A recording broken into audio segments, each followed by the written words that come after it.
किसी गांव में अमन और रमन नाम के दो भाई रहते थे। अमन बड़ा और होशियार था। रमन छोटा और भोला भाला था। एक दिन अमन ने रमन से कहा, भाई, अपनी पुश्तैनी चीज़ों का हमें बंटवारा कर लेना चाहिए। तब रमन ने धीरे से जवाब दिया, भैया, आप ठीक ही कह रहे हैं। उन चीज़ों को भीतर बंद रखने से भी क्या फ़ायदा।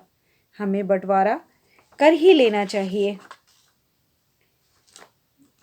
अमन ने कहा, हमारे पास जो रजाई है उसे सर्दी की रातों में मैं ओढ़ूंगा, दिन में तुम ओढ़ लेना। रमन ने कहा, ठीक है। उस दिन के बाद रमन रजाई ओढ़कर दिन में सोने की कोशिश जरूर करता, मगर उसे नींद नहीं आती और वह रजाई को उतार फेंकता और तंग आकर उस रजाई को झाड़ कर रख देता। रात में अमन रजाई ओढ़कर चैन की नींद सोता।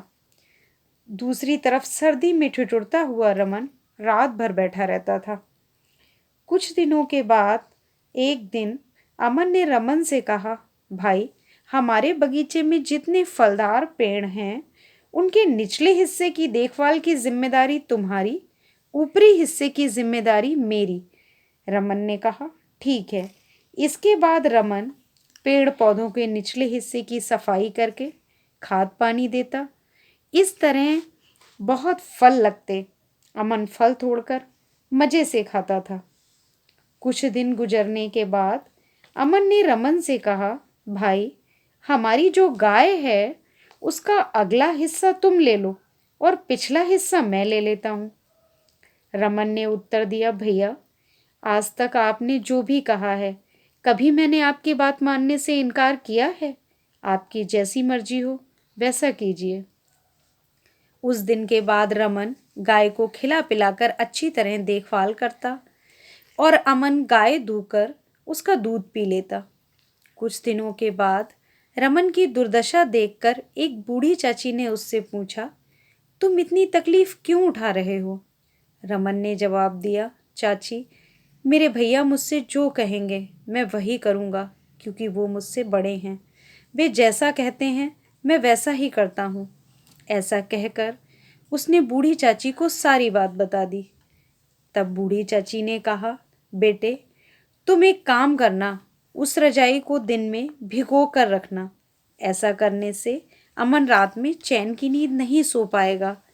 अगर वह तुमसे रजाई भिगोने का कारण पूछे तो तुम कहना कि रजाई दिन में तुम्हारे पास रहती है, तुम उसके साथ जो भी चाहो कर सकते हो। ऐसा कहने पर वह चुप हो जाएगा। इसी तरह फल तोड़ने के लिए अमन जब पेड़ पर चढ़ेगा तब तुम कुल्हाड़ी लेकर उसके निचले हिस्से को काटने के लिए आ जाना। जब वह गाय दूने लगे तब तुम गाय को डराना। दूने में दिक्कत होगी तो अमन तुम्हें गाय को डराने से मना करेगा। तब तुम कहना कि गाय के अगले हिस्से के मालिक तुम हो। अपने हिस्से के साथ तुम जैसा चाहो वैसा कर सकते हो। उसे क्या ऐतराज हो सकता है। ऐसा करोगे तो वह चालाकी छोड़कर तुम्हारे साथ बराबरी का बर्ताव करेगा। उसने मन ही मन बूढ़ी चाची की बातों पर अमल करने का निश्चय किया। दूसरे दिन सुबह उठकर रमन ने गाय का गोबर उठाकर फेंका, फिर उसे दाना पानी खिलाया। उसी समय मुंह में दातुन लिए, हाथ में बाल्टी लेकर अमन अपने कमरे से बाहर आया। बाल्टी लेकर वह गाय को धोने के लिए बैठ गया। जैसे ही अमन गाय को धोने के लिए बैठा, रमन ने गाय को डराना शुरू कर दिया।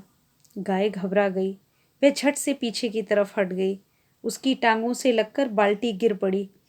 अमन भी घबरा गया कि अचानक ये क्या हो गया।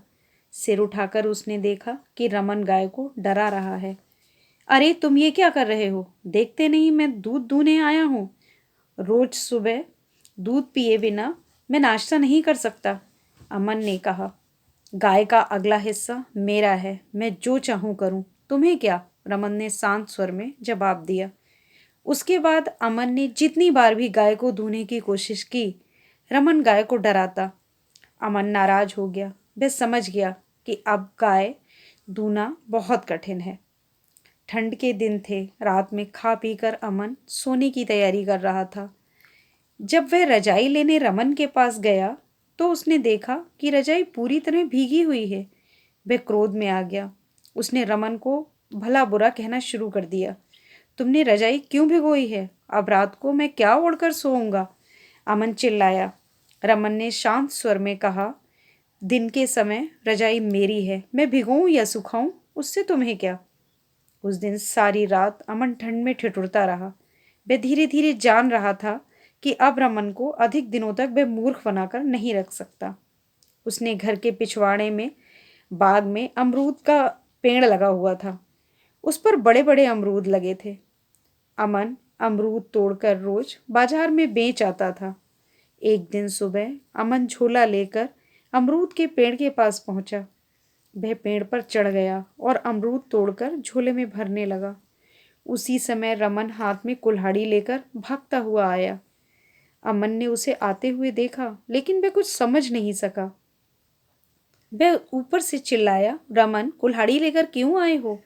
रमन बोला, इस अमरूद के पेड़ को जड़ से काटना है। अरे, ऐसा क्यों करोगे? तुम्हारा दिमाग खराब हो गया है क्या?